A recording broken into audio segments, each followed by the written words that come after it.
Dear students, आज हम बात करेंगे भारत पर होने वाले पहले विदेशी आक्रमणों की। जैसे कि हमने प्रीवियस लेक्चर्स में देखा था जैन धर्म, बौद्ध धर्म और उसके पश्चात हमने देखा महाजनपद काल। महाजनपद काल के बाद ही राज्यों का विस्तार हुआ। भारत में हर्यक वंश, मगध साम्राज्य के बारे में बात करते हैं तो हर्यक वंश, उसके पश्चात शिशुनाग वंश और नंद वंश, जिन्होंने कि मगध पर शासन स्थापित किया था। उन्हीं के समकालीन में या उस समय में भारत पर कुछ विदेशी आक्रमण हुए। उन विदेशी आक्रमणों को सबसे पहले किसने अंजाम दिया तो हम देखते हैं कि भारत पर सबसे पहले विदेशी आक्रमण पारसियों के हुए। इस पारसी आक्रमण को करने वाला सबसे पहले राजा दारा प्रथम का हमको सबसे पहले उल्लेख प्राप्त होता है, जिसको इंग्लिश में डेरियस कहा गया है।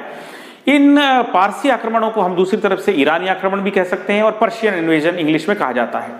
इस दारा प्रथम के आक्रमण के कुछ साक्ष्य कुछ अभिलेख में मिले हैं और उन अभिलेखों के नाम हैं नक्शे रुस्तम, पर्सिपोलिस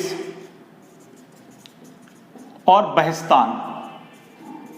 इन तीन जगहों के अभिलेख से हमको दारा प्रथम के आक्रमणों के बारे में पता चलता है। और दारा प्रथम बहुत ही सफल शासक था, जिसने कि भारत के पश्चिमी हिस्सों पर अपना कब्जा या कर लिया था।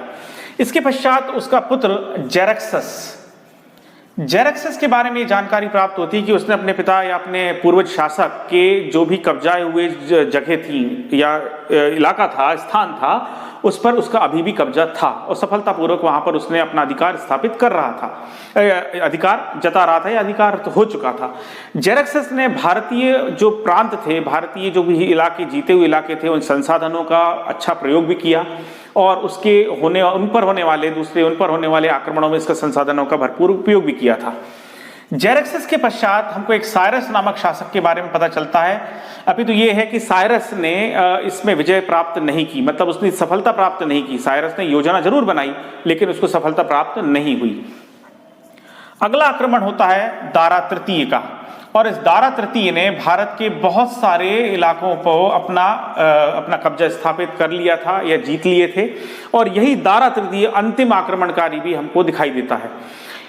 तो अतः 4 आक्रमणकारियों की हमको जानकारी प्राप्त होती है, जिसमें से कि दारा प्रथम अत्यधिक सफल हुआ था, उसके पता जेरेक्सस और साइरस, लेकिन साइरस उतना सफल नहीं हुआ था। आक्रमण हुआ लेकिन साइरस सफल नहीं हुआ। उसने योजना जरूर बनाई थी लेकिन आक्रमण सफल नहीं हो पाया था। और दारा तृतीय का हमको नाम आखिरी में मिलता है। इन पारसी आक्रमणों का परिणाम भारत में क्या हुआ, तो इन परिणामों को अगर हम बात करें तो इन परिणामों में हम देखते हैं कि भारत में 2 प्रकार की स्थानीय लिपियों का विकास जो उस समय हुआ था वो भारतीय संपर्क में आई। कौन कौन सी, तो हम देखते हैं खरोष्ठी और अरमाइक। खरोष्ठी का अर्थ अगर हम देखें, इसका 2 शब्दों का ये युग्म है, मतलब जोड़ है, खर और होष्ठ। खर मतलब गधा जो जानवर होता है और होष्ठ मतलब ओंठ, होठ। तो गधे के होठों के आकार की जो अक्षर थे उनको खरोष्ठी कहा गया और अरमाइक लिपि। ऐसा 2 लिपियों का हम भारतीय जनता के सामने साक्षात्कार हुआ।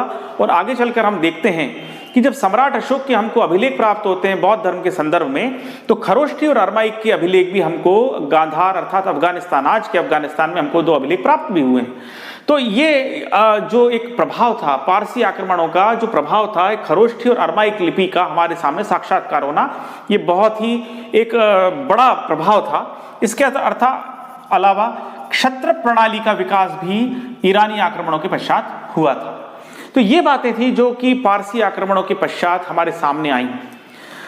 दारा तृतीय, जैसा कि मैंने बताया कि दारा तृतीय इनका अंतिम शासक ऐसा माना जाता है कि इस दारा तृतीय को एक अगले होने वाले भारत पर अगले आक्रमण, जिसे क्योंकि हमने कहा यूनानी आक्रमण, इस यूनानी आक्रमण ने पारसियों के प्रभाव को भारत के हिस्सों से समाप्त कर दिया। यह यूनानी आक्रमण हुआ सिकंदर के नेतृत्व में।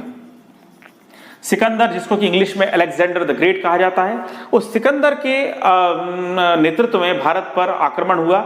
सिकंदर ने दारा तृतीय को पराजित किया और उसके ईरानियों को प्रभाव को यहां से समाप्त कर दिया।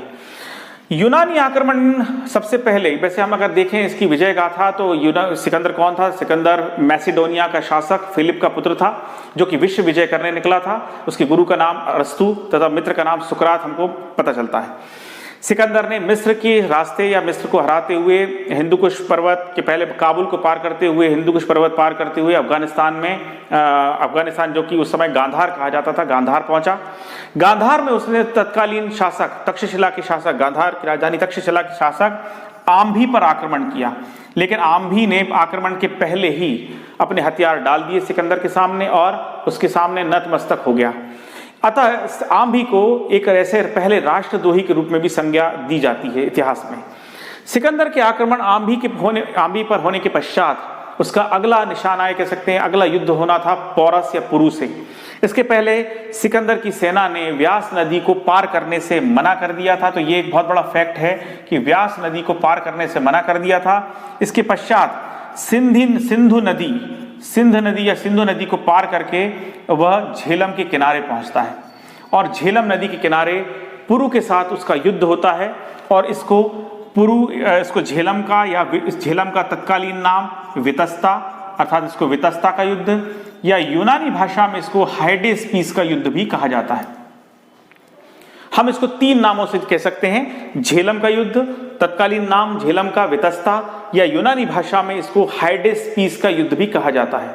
अतः इन तीन नाम मिलते हैं अलग अलग। इस युद्ध के पश्चात सिकंदर विजय होता है और पुरु पराजित होता है, लेकिन एक नाटकीय घटनाक्रम में पुरु का शासन राज्य वापस कर दिया जाता है और उनकी दोनों की मित्रता हो जाती है, ऐसा इतिहास में वर्णित है।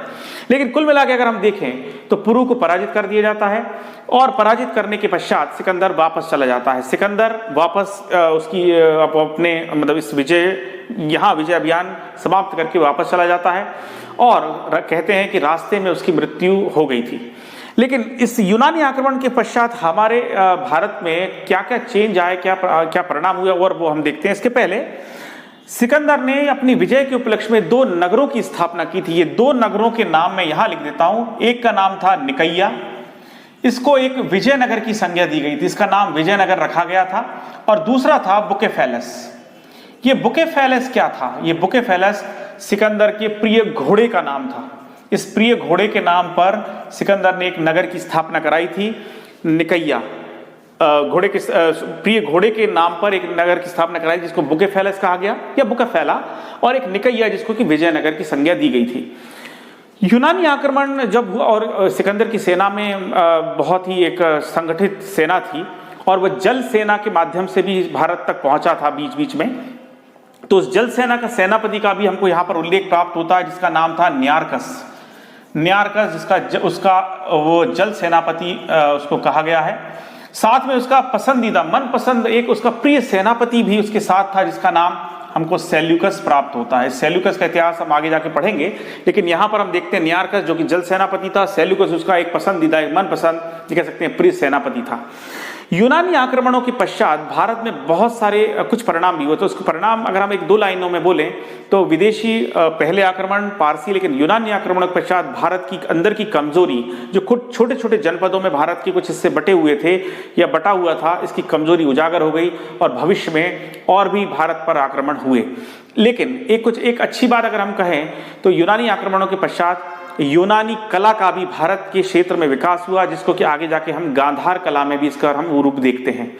इस प्रकार से आज हमने देखा कि सिकंदर के आक्रमणों के पश्चात पारसी व यूनानी आक्रमणों के पश्चात भारत में क्या परिणाम हुए। अब एक बार फिर से रिपीट कर लेते हैं। भारत पर होने वाले विदेशी आक्रमण, सबसे पहला आक्रमण पारसी आक्रमण हुआ, जिसको हमने पारसी, ईरानी या पर्शियन इन्वेजन बोलते हैं। दारा प्रथम का सबसे पहला उल्लेख हमको प्राप्त होता है, जिसके अभिलेख नक्शे रुस्तम, पर्सिपोलिस व बहिस्तान में प्राप्त होते हैं और इन्हीं अभिलेखों से उसके बारे में हमको जानकारी प्राप्त होती है। इसके पश्चात जेरक्सस, जिसने भारत के बहुत सारे संसाधनों या भारत के विजित प्रदेशों का प्रयोग किया था। तीसरा साइरस, इसके भी बारे में पता चलता है कि इसने भी योजना बनाई थी परंतु ये सफल नहीं हुआ था। अंतिम शासक दारा तृतीय के बारे में पता चलता है, जिसको हराकर या इसको पराजित करके सिकंदर ने यूनानी शासक सिकंदर ने यहाँ पर ईरानियों के आक्रमण के प्रभाव को समाप्त कर दिया था। लेकिन ईरानी आक्रमणों के पश्चात 2 बातें हमको दिखाई देती हैं। पहला, खरोष्ठी व अरमाइक लिपि का भारतीय लोगों के साथ साक्षात्कार, और साथ में क्षत्र प्रणाली का भी यहाँ पर विकास होते हुए हम देखते हैं। इसके अलावा सिकंदर का आक्रमण हुआ। सिकंदर, जैसा कि मैंने बताया, सिकंदर का आक्रमण मिस्र को पराजित करते हुए वह काबुल नदी पार करते हुए अफगानिस्तान अर्थात गांधार पहुंचा था। आक्रमण हुआ आंभी पर, लेकिन आंभी ने हथियार डाल दिए। इसके पश्चात सिकंदर की सेना ने व्यास नदी को पार करने से मना कर दिया। ऐसे समय में उसने सिंधु नदी पार की। वह झेलम नदी के किनारे भारतीय शासक पुरु अर्थात पौरस से युद्ध हुआ और उसको वितस्ता या हाइडेस्पीस का युद्ध कहा जाता है, और इस युद्ध में सिकंदर ने उसको पराजित किया। इसके पश्चात हम देखते हैं कि उसने अपनी विजय के उपलक्ष्य में 2 नगरों की स्थापना की, जिसे निकैया अर्थात विजयनगर और बुकेफेलस, जो कि इसके प्रिय घोड़े के नाम पर था, इसका उसने स्थापना कराई थी। उसके जल सेनापति का नाम न्यारकस था, तो वहीं उसके मनपसंद इसके प्रिय सेनापति का नाम सेल्यूकस था, जिसको कि हम आगे जाके हम पढ़ेंगे कि सेल्यूकस कौन था। अपने अगले लेक्चर में हम सेल्यूकस के बारे में ही पढ़ेंगे। यूनानी आक्रमणों का अगर हम प्रभाव की बात करें तो भारत के अंदर की कमजोरी उजागर हो गई। साथ में लेकिन एक अच्छा हमको देखने मिलता है कि यूनानी कला या यूनानी शैली का यहाँ पर बड़ा प्रभाव हुआ, जिसको कि हमने आगे जाकर मूर्ति कला के क्षेत्र में गांधार शैली में उसके हम विकास के रूप में उसको देखते भी हैं। यहाँ पर कुछ सिक्कों का भी चलन, यूनानी सिक्कों का भी चलन उस समय से प्रभाव उसमें साक्षात्कार हुआ भारतीय जनता के सामने। हम अगर कहें तो ये कुछ कुल मिलाकर भारतीय विदेशी, पहले 2 विदेशी आक्रमणों के प्रभाव और उसके हमने देखा परिणाम। अगले लेक्चर में हम देखेंगे मौर्य वंश के बारे में, या मौर्य वंश के विषय में हम चर्चा करेंगे और विस्तार से चर्चा करेंगे मौर्य वंश के विषय में। धन्यवाद।